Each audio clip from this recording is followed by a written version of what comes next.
Lo primero, de Loreto, que hay un parecida allí por Candelaria, casi la pasamos, una regla de la vida. Lo segundo, agradecerles inmensamente a usted, Padre, por tenerme en cuenta, por hacer este puente también y tener la posibilidad de conocernos y de enterarme de que ustedes existen y de que existe este apostolado en la iglesia. Y pues querer también con ustedes compartir un rato de reflexión y de Eucaristía. Gracias, mi hermano. Y vengo vestido así porque estaba en una ceremonia especial.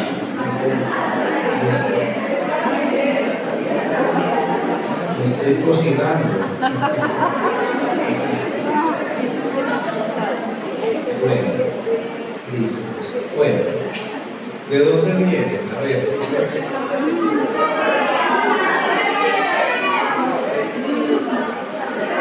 Manizales,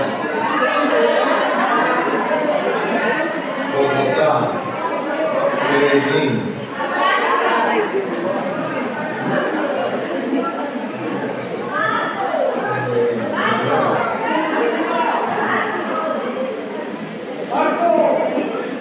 de Pasto, Villavicencio, Salamina, Las Liguas. ¿De dónde más? Popayán.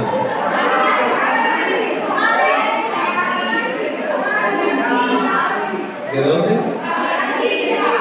Barranquilla.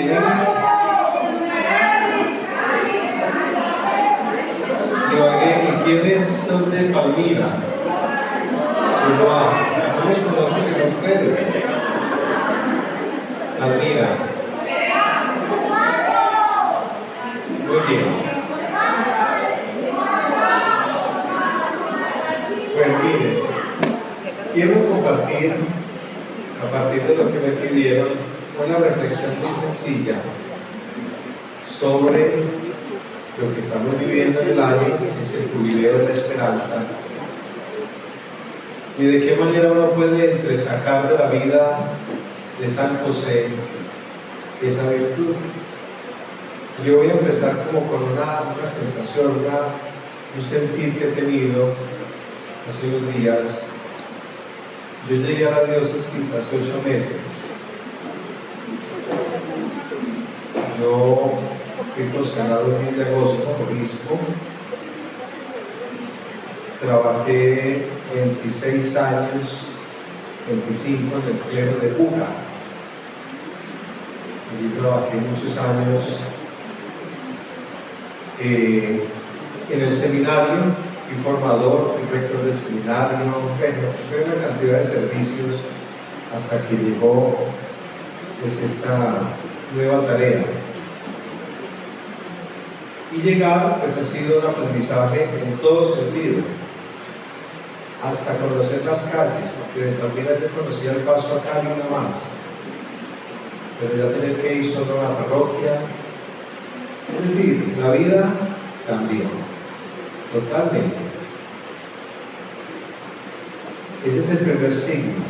También cómo vive uno en medio de una nueva experiencia, la fe, cuando uno se encuentra no solamente una realidad nueva, sino unos desafíos a veces muy complejos, difíciles. Y decía, el sentir es este: a veces encontrar tanta desesperanza en la gente, tanta desilusión, desánimo, pereza de vivir, incluso, y puede sonar esto un poco duro, hasta cansancio de creer, y entonces no se vuelve en la iglesia ni nada. Eso es lo que he sentido yo de muchas personas. Entonces la pregunta de fondo es: ¿de dónde proviene esa experiencia de la desesperanza? Y yo encuentro múltiples respuestas. Pero hay algo que yo he venido reflexionando, y entre otras cosas, el miércoles que tenemos aquí reunión con el clero, lo abordaré. Y he venido trabajando con la meditación en ese sentido. Y escuchen bien. La ambición del dinero ha ido desplazando la posibilidad de la experiencia de la fe. Y San Pablo tiene una expresión, yo diría, dramática, fuerte, pero contundente. La raíz de todos los males es la ambición del dinero. Por ejemplo, ayer nomás tuve que aplicar a mí mismo esto de creer y de cultivar la esperanza. Abro yo el correo electrónico a las 9 de la mañana cuando juzgado no sé qué tutela contra la diócesis de Palmira y el obispo. Plata.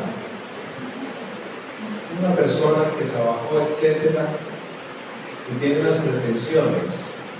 Se ve y el trasfondo ¿cuál es? Plata. Plata. Entonces yo voy un poquito más al fondo. Una pretensión de esas, ¿en qué termina? Seguramente quedando plata. Pero ahí no hay espíritu, ahí no hay fondo, ahí no hay trascendencia. ¿Me van entendiendo lo que quiero decir? Entonces, cuando nosotros nos vamos descentrando de lo esencial, de lo fundamental, la vida se vuelve una desesperanza permanente. ¿Por qué?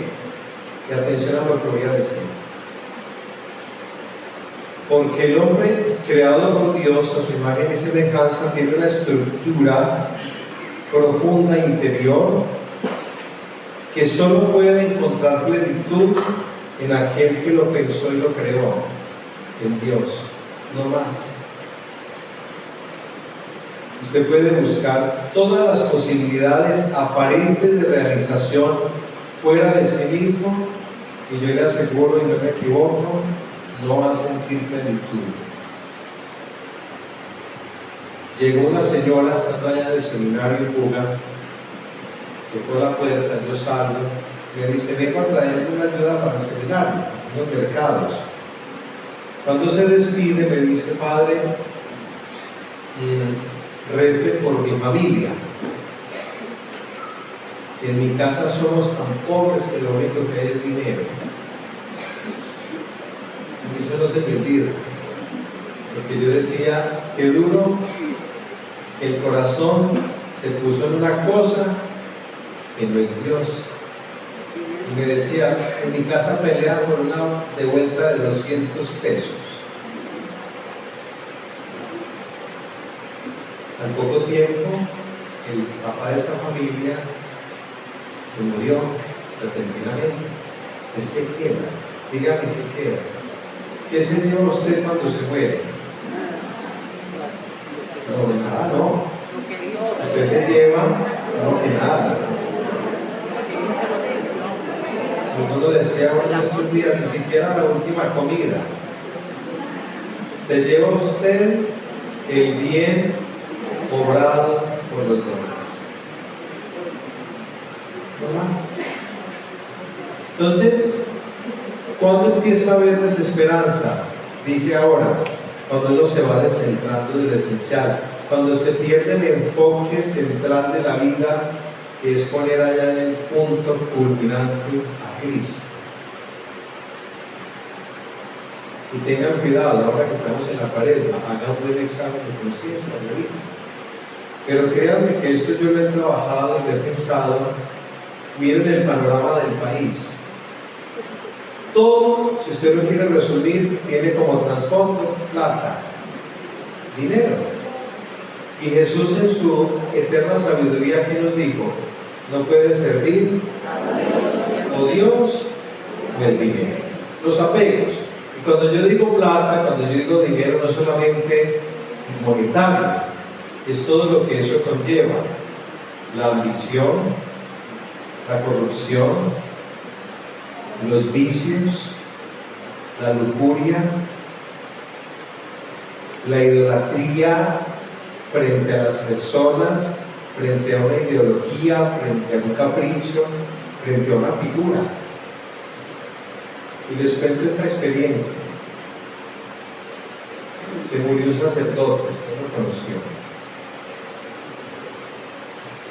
Y cuando se murió, el obispo, antes de yo serlo, me dijo: vea, vaya, mire que él dejó una biblioteca y organice a ver qué sirve para el seminario, para la biblioteca del seminario. Entonces yo fui y encontré cajas en las que vienen las resmas de papel, las cajas verdes, de la A la Z,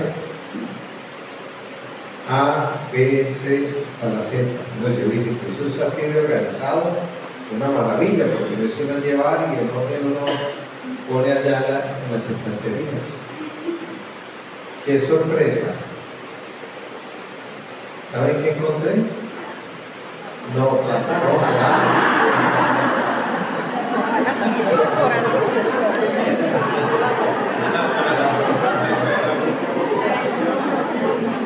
Miren, la cosa más insólita, era un sacerdote bueno, yo lo aprecié mucho, pero era un apego terrible. Entonces, por ejemplo, la letra T de toro, tiquetes de bus. Entonces, si él iba de Buga Pereira en el Expreso Trejos o Palmira o empresa no sé qué, guardaba el tiquete todo minuciosamente clasificado. La B, tiquetes para entrar a los baños en las terminales de transporte. Lo cuento porque lo vi y me tocó a mí resolver eso. De todas esas cantidad de cajas, ¿cuántas letras hay en el alfabeto? 27. De las 27 cajas, pongamos que también estuviera la H, bueno, de las 30 cajas, no se salvó sino la mitad de una, porque era una colección de recortes antiguos de periódicos cuando murió el Papa Pío XII, una cosa muy bien organizada. De resto, ¿saben dónde terminó todo? En el fuego. No había nada. Yo le decía lo mismo: a mí esto me ha aleccionado para pensar, ojo, ¿dónde está el corazón? ¿Dónde está? Por eso fíjense que cuando uno habla de la virtud de la esperanza y unida a ella la caridad y la fe, las virtudes teologales son en síntesis poner a Dios en el centro. ¿Qué es eso? Entonces, ¿para qué me sirvió y por qué les cuento esta experiencia? Me ha servido para revisar mi relación con el Señor, porque cuidado con lo que voy a decir. Hola, ¿se están durmiendo? No, yo desde aquí los leo cabecear. Ahora es terrible. Miren, cuidado con esto. Uno puede ser juiciosamente religioso, pero tibiamente cristiano. Ese es el joven rico. El joven rico no era malo, él era éticamente impecable, cumplía la norma, pero en función de la tranquilidad de su conciencia, más no con la proyección caritativa hacia el prójimo. Y por eso la respuesta de Jesús: si quieres ser perfecto, ya Jesús nos había dicho: sean perfectos como lo es el Padre del cielo. Si quieres ser perfecto, ¿qué tienes que hacer? Anda, vende lo que tienes y da tu dinero a los pobres. Fíjense. Entonces, ¿cuál es como la síntesis de esto que he comentado? La libertad interior. La libertad interior. Yo no sé si ustedes, o sea, todos son sacerdotes. Ustedes. Y por ahí dentro otro también es sacerdote. también es sacerdote. Bueno, pero ustedes, yo veo que tienen hábito. ¿Ustedes saben qué significa el hábito teológicamente?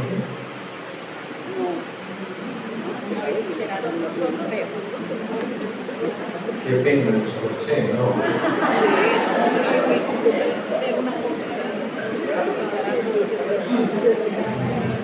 Significa la separación del mundo.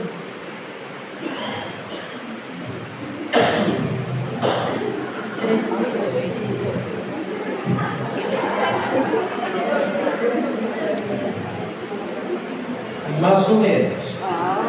Lo que usted dice se aplica a la sotana que lleva el sacerdote y por eso es de color negro, en el sentido de que, y fértima, de que el mundo llega hasta aquí, de aquí para adentro domina otro. Y es un luto, pero no un luto de tristeza, sino me morí para el mundo, pero vivo para Dios. Pero el sentido del hábito religioso está en la exhortación Vita Consecrata. Juan Pablo II dice que el hábito es un signo escatológico. ¿Ustedes saben qué es eso? ¿Qué es la escatología? De los últimos tiempos. ¿Y cuáles son los últimos tiempos? La vida eterna. La escatología es la parte de la teología que nos recuerda que hay cielo, juicio, purgatorio, pero también hay infierno. Entonces el religioso, esto es muy bonito, nos recuerda permanentemente que hay una realidad real, invisible, sobrenatural, eterna. ¿Me hago entender? Sí. Que la dicha no está en las cosas, no está en las cosas. Uno como sacerdote es un peregrino de la fe. Hoy estamos aquí. Yo estaba tranquilo en Buga. Yo era el párroco de la catedral y otras cosas. Cuando a mí me dicen, vaya a Bogotá que el nuncio lo necesita, yo dije, ¿para qué me necesita mi nuncio? Entonces fui y me sentó, muy querido, en 2 frases me cambió la vida. Me dijo, gracias por venir. Y sencillamente le hice venir porque quiero comunicarle que su santidad el Papa le ha nombrado obispo de familia, entonces se quedamos ahí. Pero entonces, fíjese, ahí es donde está también el acto humilde de fe. Yo tuve que salir y tuve que voltear la página y tuve que cultivar un poco más la esperanza para decir, bueno, yo voy allá. Yo no conozco, aquí son algunos que fueron alumnos míos en Buga y no más. Ahí es donde uno tiene que sacar la fuerza interior que nos dio el bautismo con las virtudes teologales. Dar un paso para decir precisamente, oigan esto, la obra es de Dios y Él es el que sostiene. Yo me imagino que ustedes, cuando han empezado toda esta obra nueva en la iglesia, han tenido dificultades. Momentos en que dicen valdrá la pena y puertas que se cierran o no, y hasta persecuciones y críticas y calumnias, o me equivoco, pero las cosas de Dios son así. Entonces dice la carta a los Hebreos, que es el texto que les quiero dejar para que lo mediten. En el capítulo 11, la carta a los Hebreos, hablando de la fe, hablando de la esperanza, dice: la fe es garantía de lo que se espera, virtud de esperanza, y prueba de lo que no se ve. Empieza a describir todos los modelos de fe en la Sagrada Escritura. En el versículo 8 dice: por fe Abraham, al ser llamado por Dios, obedeció y salió para el lugar que había de recibir en herencia, sin saber para dónde iba. Entonces a mí me dicen, usted va a ser el obispo de Palmira. ¿Qué creen que dije? ¿Que sí o que no? ¿Y por qué saben?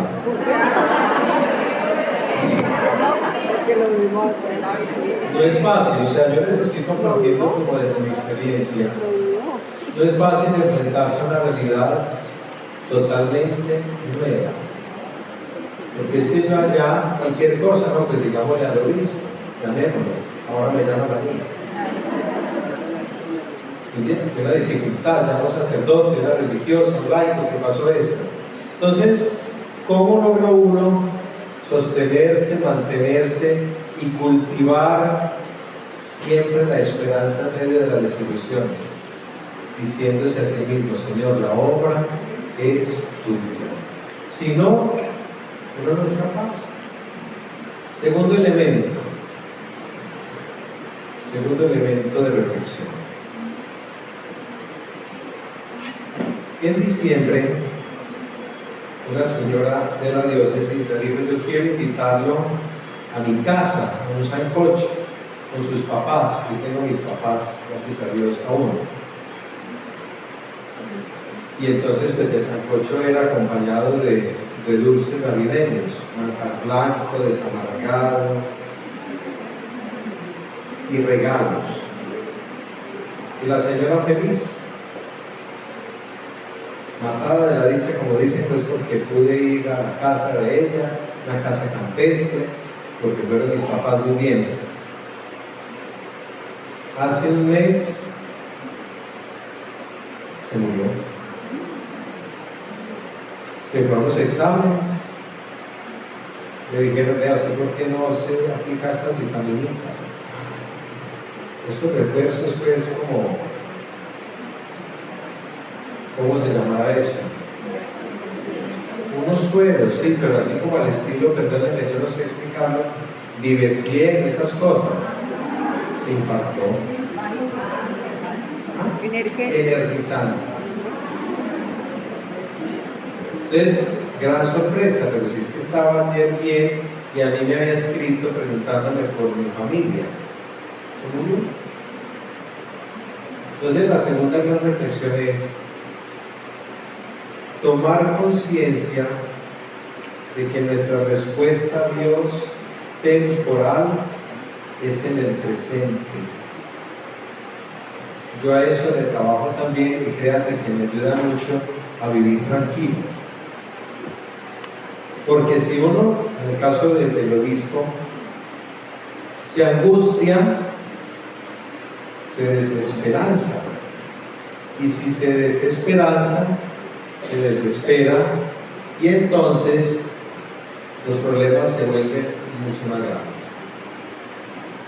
Entonces, cuando uno piensa en San José, ahora que entré que vi algunas dormidas,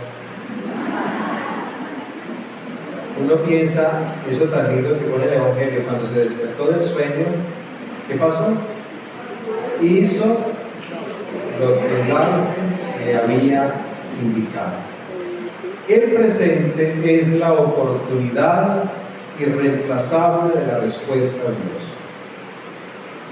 Cosa que a mí me impresiona mucho en el ministerio de la confesión, oigan bien, es sentir que la gente vive muy anclada al pasado, y a un pasado de amargura, a un pasado de resentimiento. Señora, ¿y eso hace cuánto pasó? No, padre, hace como 40 años. Todavía vive de un rencor, de un resentimiento, de una herida. Entonces no sanó, no perdonó, no dio el paso a soltar una carga innecesaria. Pero ojo, el pesimismo va unido a la desesperanza, porque es la incapacidad de asumir el presente con responsabilidad, y por lo tanto es negarse a que el futuro sea distinto. Hay una expresión en el Evangelio de San Juan muy dura. Son como esas cosas que están entre líneas, cuando le dicen a Jesús: nosotros no somos hijos de prostitución. ¿Por qué le tiran esa puya? Porque en el imaginario, como la Virgen quedó encinta sin estar desposada, yo me imagino cuál fue el chisme. Esta resultó en embarazo antes de. Y es una frase de desprecio. ¿No creen ustedes que para ellos dos para San José y Santa María no fue fácil asumir esta realidad de la encarnación del Hijo y vivir bajo esa sospecha. Entonces ahí es donde está también su testimonio, y una cosa que de pronto no se dice mucho de ellos, de dar un paso como Abraham a algo que les representaba incluso hasta la misma muerte, ser lapidados. Pero la confianza en Dios hace posible lo imposible. La diócesis de Palmira, nadie de acá me dijeron, ninguno. Y aquí, ¿por qué no están ustedes? A mí no me han dicho nada. No, pues como que usted lo que invitar, claro. Tiene 55 parroquias, entonces yo ya he hecho como 3 recorridos por toda la diócesis y ahora me estoy dedicando a las religiosas. Estoy yendo a las casas y visité una muy bonita, donde tienen como obra un hogar para niños de 1 a 4 años. Entonces, con los niños me prepararon una danza, ¿no? Una danza representando la Anunciación. 4º punto, entrega de regalos. Entonces sale una monjita y lee que son hermanas de la Anunciación, fundadas por la Beata Madre Berenice Duque, de Salamina. Y leyó un fragmento de la vida de ella cuando quiso construir su casa religiosa en Medellín. Toda la historia es para decir que ella hizo un proyecto muy grande con un arquitecto, y cuando el arquitecto le dice, hermana, ¿usted cuánto dinero tiene?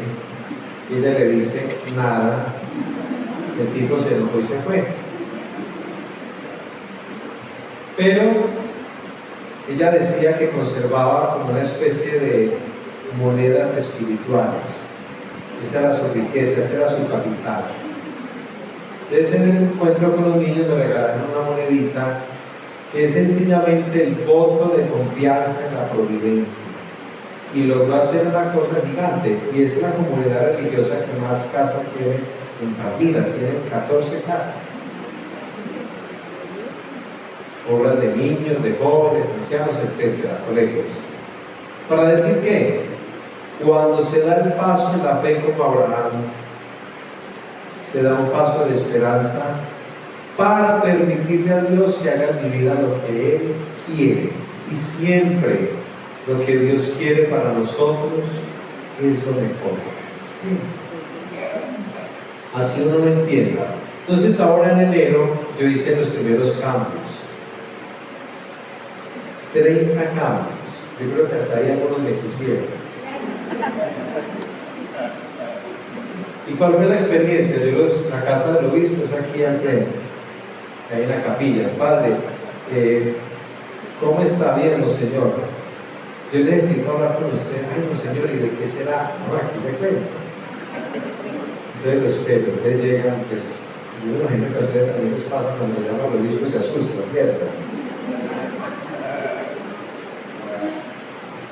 Y delante del Santísimo, pues yo hice esa tarea de decirles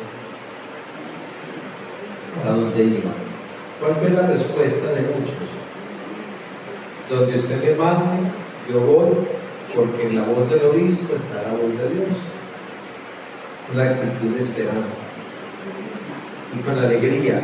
Y uno me dijo, yo sé que para donde me mandas es muy difícil por las circunstancias sociales y económicas, pero si usted me manda, Jesús lo hace y respalda su ministerio.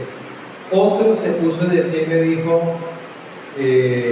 no me dijo, se arrodilló y me dijo, bendígame, y se fue para donde me mande.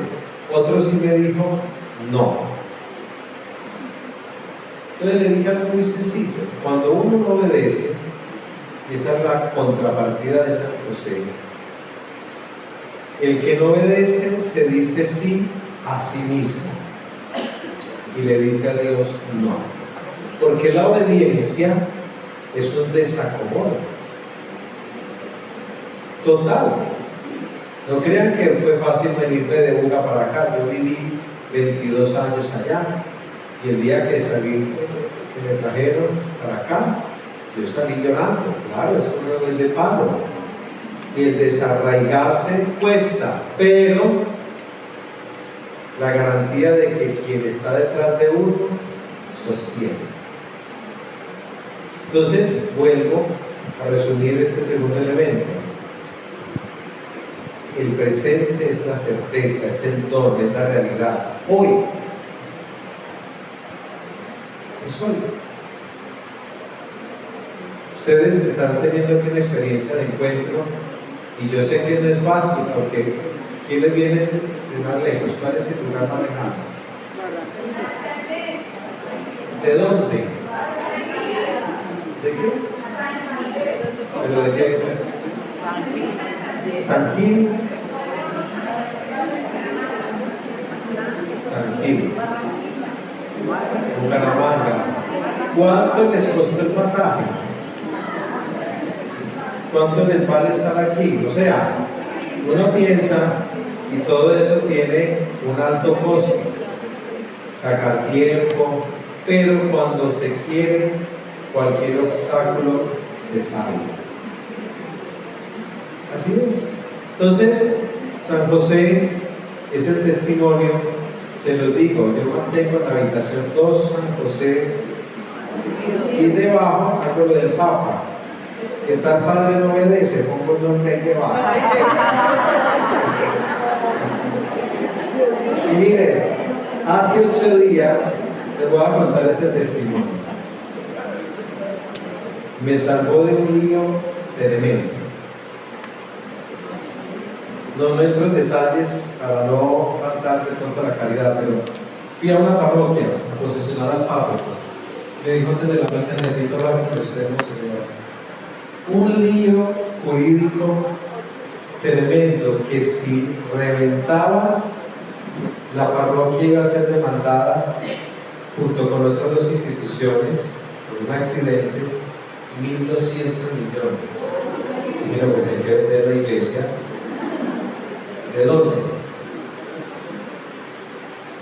Yo no me angustio, porque el Señor sortea con uno las batallas. Yo que hice en la misa, Señor, yo te entrego esto. Si es de justicia y hay que pagar, tú proveerás.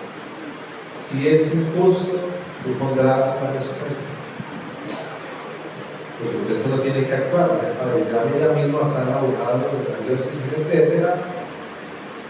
Pues la parroquia no está vinculada.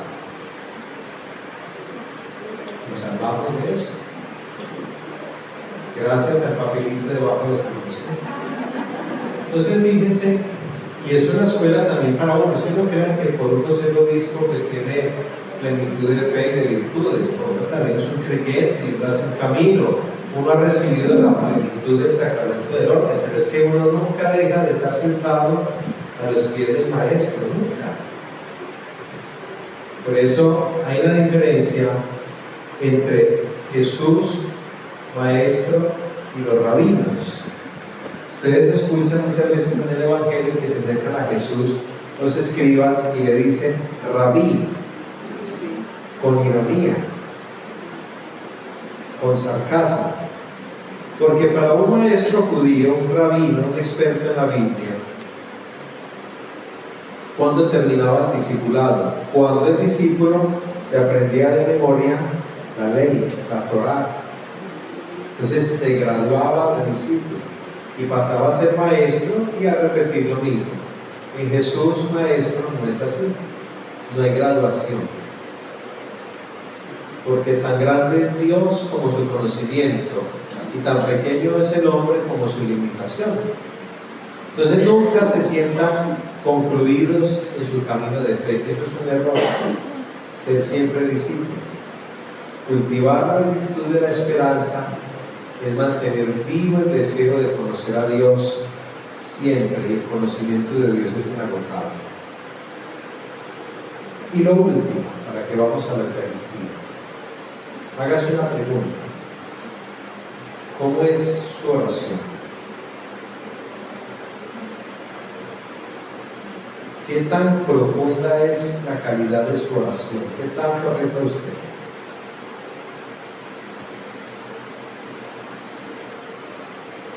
Porque el sueño de San José no es solamente una figura, es también la síntesis de la experiencia espiritual de una persona plenamente llena de Dios.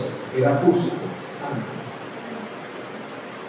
Y en la clave de la oración está la respuesta a todo.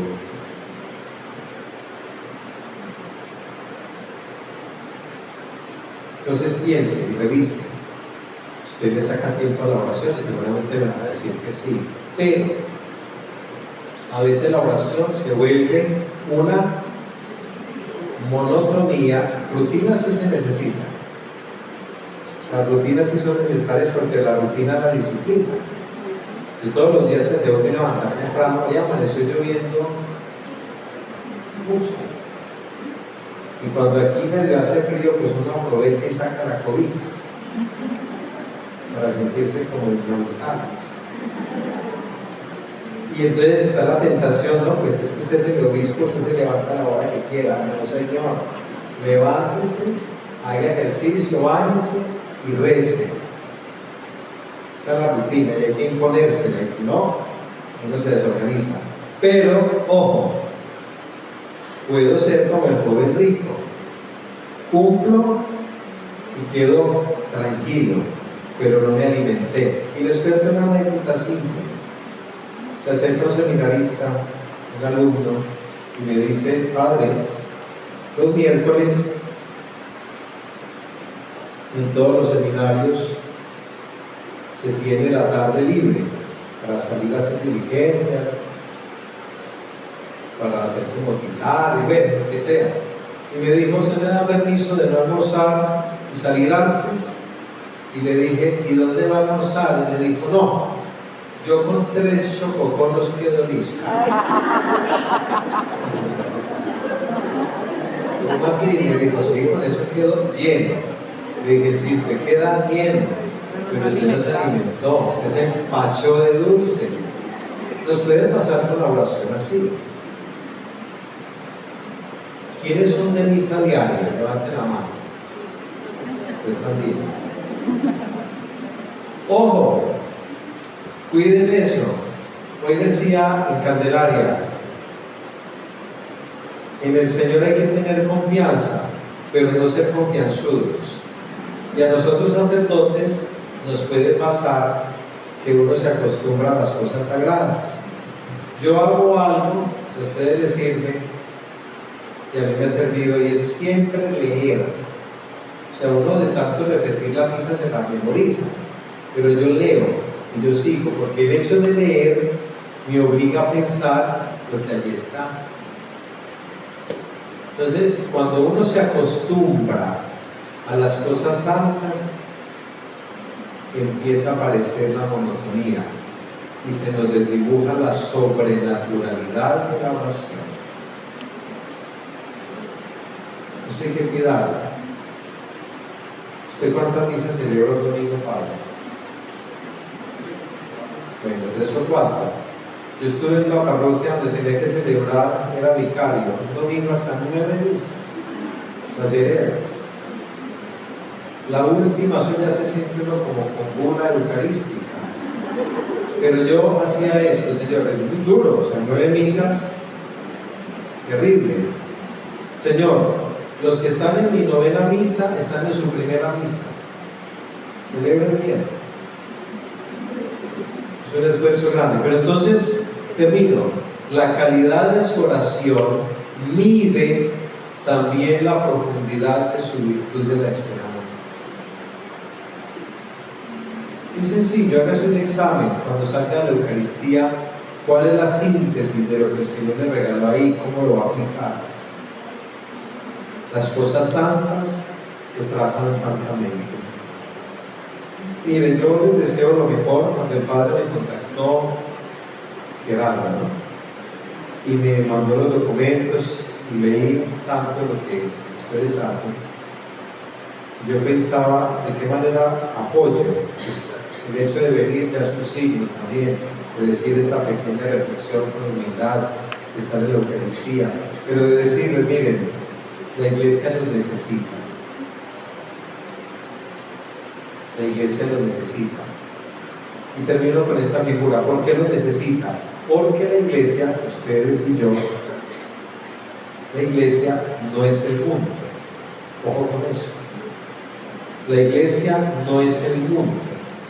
Por eso San Juan en su Evangelio habla del mundo, que es lo distinto de Dios. ¿Dónde está la iglesia? En el mundo. Cuando la iglesia, o sea nosotros, queremos congeniar con el mundo, perdimos el alma. Cuando el mundo nos quiere imponer criterios, la iglesia deja de ser profética. ¿Ustedes permanecen de algo? Este signo, este distintivo, se vuelve un signo a veces contradictorio. Yo a veces no, a mí me encanta el helado, como los chococoros del otro. Y de pronto le digo, aquí vive conmigo un seminarista y un diácono, y le digo, vamos aquí al centro, o allá en lo grande, un centro comercial, a comernos un helado como cualquier ciudadano. Yo voy vestido siempre de negro, de la cruz, de crema, entonces la gente pasa. Y me miran, algunos ya me conocen como Señor, otros miran como si pasara un dinosaurio. ¿Qué es eso? Pero muchos con desprecio. Seguramente a ustedes les ha pasado, ¿sí? Es decir, como qué significa en este mundo de hoy, a estas alturas de la vida, un cura, una monja. Entonces yo digo, entre más nos sacan, más nos necesitan, y entre más nos desprecian, más nos requerirán, porque el mundo no es la iglesia, y el mundo tiene algo, ahora sí termino, que se parece. ¿Conocen el algodón de las ferias? Esa cosa de azúcar que hacen rosada y un palo como de guadua. Usted compra eso y se acabó. En 2 chupadas se acabó. Ese es el mundo. Una apariencia, una atracción, un apetito que desaparece como la bruma. No queda nada. Mientras que cuando de la iglesia recibimos todo lo que viene de Dios, Él nutre, usted se siente saciado, pero queda no con altura, sino con deseos de más. Ese es el cultivo de las virtudes. Ese es el testimonio de ellos. Hágase en mí según tu palabra. Se levantó, hizo lo que el ángel le pidió.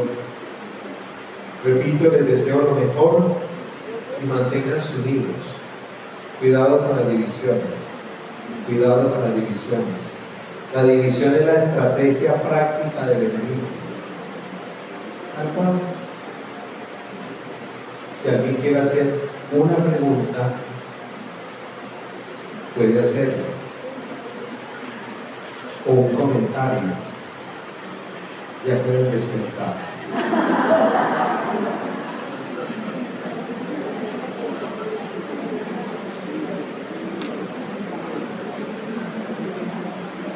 No se entendió nada.